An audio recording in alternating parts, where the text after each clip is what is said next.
Lagi orang lewitnya yang protes ayat Quran. Nyo le yubut Quran awak draw ke bengah tabi-tabi. Nya me tekedi tak khianat. Bahaya. Beklam.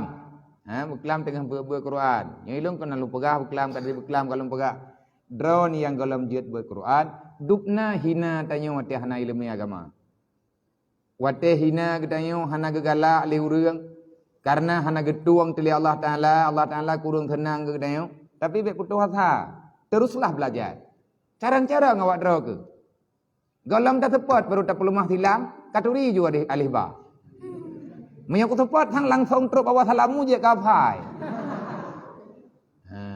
Yang galam jid buat Quran, merno Quran berbagahnya malamnya buat lom. 3 minggu wate insya-Allah Taala. Kali teteh malamnya nanti malam teteh.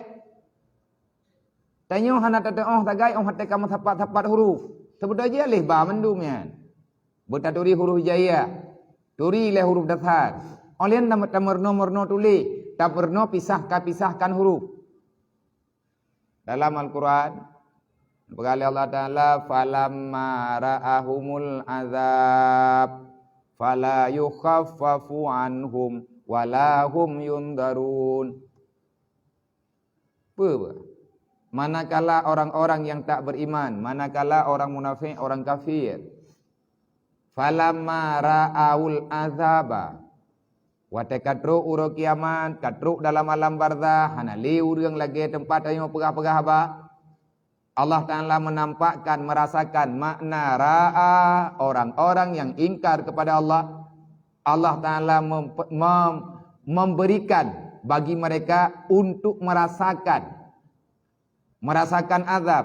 Falamma ra'aul azab, manakala mereka itu melihat azab. Kan kalian menteng fazukul azaban aliman pegahli Allah. Rasakan olehmu akan azab yang sebenarnya, yang dulu kalian tidak mau percaya kepada beritanya.